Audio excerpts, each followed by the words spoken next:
శ్రీమన్నారాయణ పాహిమాం రక్షమాం రక్ష గోవింద నాపై ఎందుకు అలుక అని భక్తులంతా కూడా అనేక మంది అలగొద్దు స్వామి నీ అలక తీర్చడానికి అలివేలు మంగమ్మ ఉంది, ఆమె తీరుస్తుంది, ఆమె చూసుకుంటుంది అని భక్తులు అంటుంటారు. గోవింద గోవింద. జమీందారు వెళ్ళిపోయాడు. ఈ పూజారి నిత్యం ఆ జమీందారు ఇంటి ముందు పోవాలి. సరే, పూజారి ఏం చేశాడంటే ఆ జమీందారు ఇంటికి పోయేటప్పుడు జమీందారు బయట అక్కడ ఒక పెద్ద మంచి సింహాసనం లాగేసి కూర్చొని అందరూ అంతా అక్కడ వచ్చేటువంటి మాగదులు వాళ్ళకంతా కూడా ఆ పనులు ఈ పని చెప్తూ ఉంటాడు. ఈ పూజారి పోతూ పోతూ ఆ జమీందారు ముందరకు చూసి అలా ఆశీర్వదించి సుఖీభావ సుఖీభావ అనేసి వెళ్ళిపోతుంటాడు. ఇది జమీందారు 2-3 రోజులు ఏదో అనుకుంటాడు. అట్లా కొద్ది రోజులు గడిచే కొద్దీ జమీందారులో ఒక ఆలోచన బయలుదేరి, ఎందుకు ఈయన సుఖీభావ అంటున్నాడు కానీ నన్ను ఏమడగలేదు, సుఖీభావ అంటున్నాడు నన్ను ఏమడగలేదు, ఏమి ఎందుకు అనుకొని ఒకరోజు ఇప్పుడైతే ఆ పూజారి ఇంటి ముందు పోయేటప్పుడు నా నౌకరిని పెట్టి పిలిపిస్తాడు. అయ్యా, నువ్వు నాకు ఇలా అంటున్నావు, నీకు ఏమైనా కావాలా అంటాడు. లేదు, మీరు సంతోషంగా ఉండాలి, సుఖంగా ఉండాలి, మీ శుభమే నాకు శుభం అని అంటాడు. ఎందుకట్లా అంటే ఎవరైతే అధికారంలో ఉంటారో, ఎవరైతే పరిపాలన చేస్తుంటారో వాళ్ళు ఆనందంగా ప్రశాంతంగా ఉన్నప్పుడు ఆ యొక్క గ్రామం అంతా కూడా ఆనందంగా ప్రశాంతంగా గడిచిపోతుంది. మీలో మార్పు రావాలని నేను ఇలా అంటున్నాను. అంటే మీరు మారారా లేదా నేను అడగను, మీకు తెలియాలి అది. కనుక నేను అలా అన్నప్పుడు భగవంతుడు మీలో ప్రవేశించి మనసుని మార్చి ప్రజలకు మేలు చేయాలి, ప్రజలకు క్షేమం చేయాలి, ఎవరైతే బాధల్లో కష్టాల్లో ఉండాలో వాళ్ళు అటువంటి వాళ్ళకి దాన ధర్మాలు చేయాలి, వాళ్ళు సహకరించాలి, వాళ్ళకి ఉపాధి చూపించాలి, ఇన్ని ఆలోచనలు మీకు వస్తాయి. ఈ పాటికి వస్తున్నాయి, అందుకే ఇంతమంది చేర్చుకున్నారు. మొదట్లో లేదు మీకు ఆలోచన.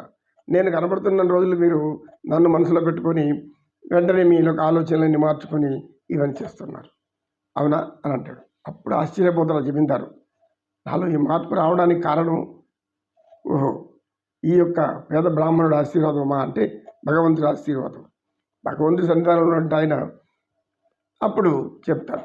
ఆయన ఏం చెప్తా అంటే, అయ్యా జమీందార్ గారు, మనం నిత్యం నేను కనబడుతూ ఉంటే నేను నన్ను అడగాలని ఒక ఆలోచన వచ్చింది.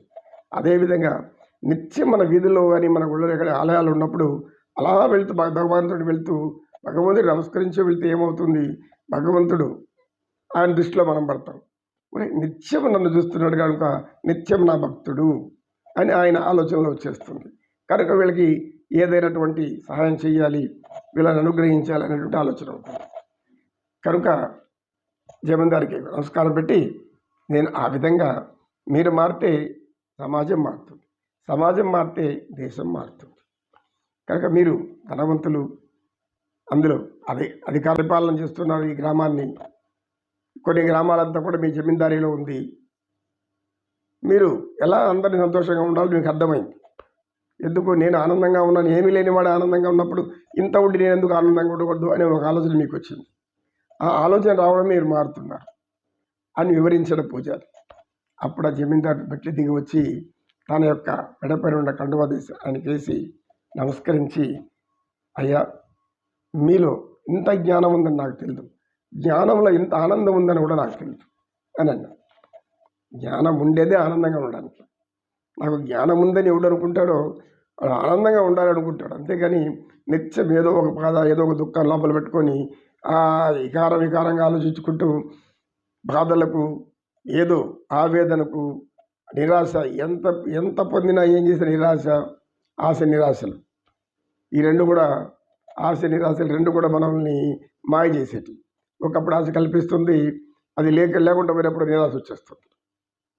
కనుక మానవుడు ఈ మధ్యలో చిగులుకొని సాలిగుట్లో చిక్కుకున్నట్లు ఇలా ప్రవర్తిస్తూ ఉంటారు. ఇవన్నీ మనసులో పెట్టుకుంటే అటువంటి సాలిగుట్ల నుంచి బయటపడిపోవచ్చు అని పూజారి వెళ్ళిపోయాడు. నమో కృష్ణ నమో కృష్ణ. కృష్ణం వందే జగద్గురు, శ్రీకృష్ణం వందే జగద్గురు. పరమాత్మని ధ్యానిస్తే జ్ఞానం వస్తుంది. శ్రీకృష్ణుని యొక్క పరతత్వం తెలుసుకుంటే, పరమాత్మని లీలా తెలుసుకుంటే మనకు నిత్యం ఆనందంలోనే ఉంటాం. అంతకంటే ఇంకా మనకేం కావాలి? ఆనందంగా ఉండడం ఇష్టమా? లేకపోతే ఇతరులు హింసిస్తూ, బాధిస్తూ ఇతరులు వాళ్ళ బాధపడుతుంటే చూసి ఆనందించడం ఇష్టమా? దీన్ని పైశాచిక ఆనందం అంటారు. ఇతరులు హింసించి వాడు బాధపడుతుంటే చూసి ఆనందించేది పైశాచిక ఆనందం. నాకు నచ్చే విధంగానే అందరూ ఉండాలి అనుకునేవాడు పరమ మూర్ఖుడు, పరమ అజ్ఞాని. ఎందుకు నీకు నచ్చిన విధంగా అందరూ ఎందుకు ఉండాలి? వాళ్ళ నచ్చిన రీతిలో బ్రతుకుతూ ఉంటారు. తప్పు చేసాడు తప్పు అని చెప్పు, అంతేకాని నాకు నచ్చిన విధంగా నేను చెప్పిన విధంగా నడుచుకోండి అంటే అర్థమేమి? ఏ హిరణ్యకశిపుడో, ఏ రావణాసురుడు, ఏ నరకాసురుడు, లేకుంటే ఏ కంసుడో గుర్తొస్తారు మనకు. ఎందుకంటే మనిషి వాళ్ళ స్థితులు బట్టి, వాళ్ళ ఆర్థిక ఆదాయ వనరులు బట్టి వాళ్ళు వారి అలా జీవిస్తుంటారు. అటువంటి వాళ్ళను నాకు అనుగుణంగా మీరు జీవించండి అంటే ఎలా మారుతారు? ఎలా సంభవిస్తుంది? ఇన్ని ఆలోచించకపోతే పరిపాలకులు రాక్షసులనే మనం అనుకోవాలి. సామాన్య ప్రజలను ఎవరు హింసిస్తుంటారో, పీడిస్తుంటారో అటువంటి వాళ్ళు పరిపాలకులు కాదు. పరిపూర్ణమైనటువంటి రాక్షసత్వం మనసులో నింపుకున్నవాడు. పరిపూర్ణమైన రాక్షసు వాళ్ళు ప్రవేశించారని అర్థం. మనుషులే, మళ్ళీ మనుషుల రూపంలోనే ఉంటారు, కానీ వాళ్ళ మొక్కల సంతోషం ఉండదు. మీరు ఎప్పుడైనా గమనించండి, ఎవరైనా గమనించండి, ఎవడైతే దుర్మార్గంగా, దుష్ట స్వభావాలు కలిగి అందరిని నానా రకాలుగా చేస్తుంటారో అటువంటి వాళ్ళ ముఖంలో చిరునవ్వే ఉండదు, ఎప్పుడూ ఉండదు. కావాలి తెచ్చుకొని అవ్వాల్సిందే జనం ముందుకు వచ్చి. అంతేగాని నిత్యం ఆవేశంలో ఏదో కొమ్మలు మునిగిపోయినట్టుగా, వాళ్ళదంతా పోయినట్టుగా, పుట్టితోనే కోట్లు వచ్చేసి ఆ కోట్లు మళ్ళీ వెళ్ళిపోయినట్టుగా, పుట్టుకతో అన్ని పదవులు వచ్చి ఆ పదవులు వెళ్ళిపోయినట్లుగా దిగులుగా విచారంగా మారిపోతారు. అటువంటి వాళ్ళకి అవన్నీ పోతే బతకడం చాలా కష్టం. అనేక మానసిక రకాలు చుట్టుకొని మనసంతా కూడా వికలమైపోయి రాను కృంగి కృషించి పోవాల్సిందే అని పరమాత్మ చెప్తాడు, శ్రీకృష్ణ పరమాత్మ. భగవద్గీతలో అంత జ్ఞానం ఉంది. భగవద్గీతలో ఎంత జ్ఞానం ఉందో అంత జ్ఞానం ఉంది. కానీ అజ్ఞానులు, మూర్ఖులు, ఏమి తెలియని వాళ్ళు ఏముంది గీతలో రాతలు తప్ప ఇంకేమీ లేదు, అక్షరాలు తప్ప ఇంకేమీ లేదు. ఏముంటుంది అక్షరాలు జ్ఞానం? అందులో ఉండే అక్షరాలు, మాటలు ఎవరు నిర్మించారు? సాక్షాత్తు శ్రీమన్నారాయణుడు, శ్రీకృష్ణ పరమాత్మ, శ్రీ వెంకటేశ్వర స్వామిగా వెలిసి కొండ మీద ఉంటే భగవంతుని ముందర మనం ఇలా మాట్లాడితే అంత అజ్ఞానం, ఎంత అజ్ఞానం! ఎన్ని కర్మలకు దారితీస్తున్నది తెలియదు. ఎందుకంటే వాళ్ళకి కర్మ మీద విశ్వాసం ఉండదు, భగవంతుడి మీద విశ్వాసం ఉండదు, భక్తి అంటే అసలు తెలియదు. భక్తి చేత భయము అనేది కూడా రాదు. అంటే పాపభీతి అనేది ఉండదు వాళ్ళకి. ఇదంతా ఒక వ్యాపారం అనుకుంటారు. భగవంతుడి దగ్గర కూడా వ్యాపారం అని భావిస్తారు తప్పితే, అయ్యో దైవం సన్నిధానంలో ఉన్నాము, పరిపూర్ణమైనటువంటి పరిశుద్ధమైనటువంటి ఆత్మ కలిగి పరమాత్మని నిత్యం నింపుకొని మన సేవలు అందిస్తే ఇంతకంటే ఉన్నత జన్మలు వస్తాయని తెలుసుకోలేని అజ్ఞానులు ఇలా ఉంటారు. ఏం చెప్తే ఎందుకు మనం ముక్తి అంటే ఏం కోరుతున్నాము? ముక్తి అంటే ఈ జన్మలో నన్ను ఒక గొప్పవాడిగా పుట్టించావు, జ్ఞానం ఇచ్చావు, ధనం ఇచ్చావు, పదవి ఇచ్చావు, సంపద ఇచ్చావు, ఏదో ఇచ్చావు.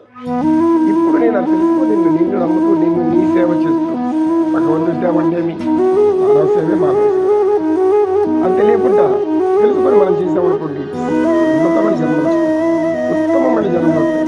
ఎవరినైతే మనం ఆరాధిస్తున్నామో అన్నమాచార్యులు వంటి వారిని, శంకరాచార్యులు, రామానుజాచార్యులు, గౌతమ బుద్ధుడు, గొప్ప గొప్ప వాళ్ళు వాళ్ళు ఆరాధిస్తున్నాము.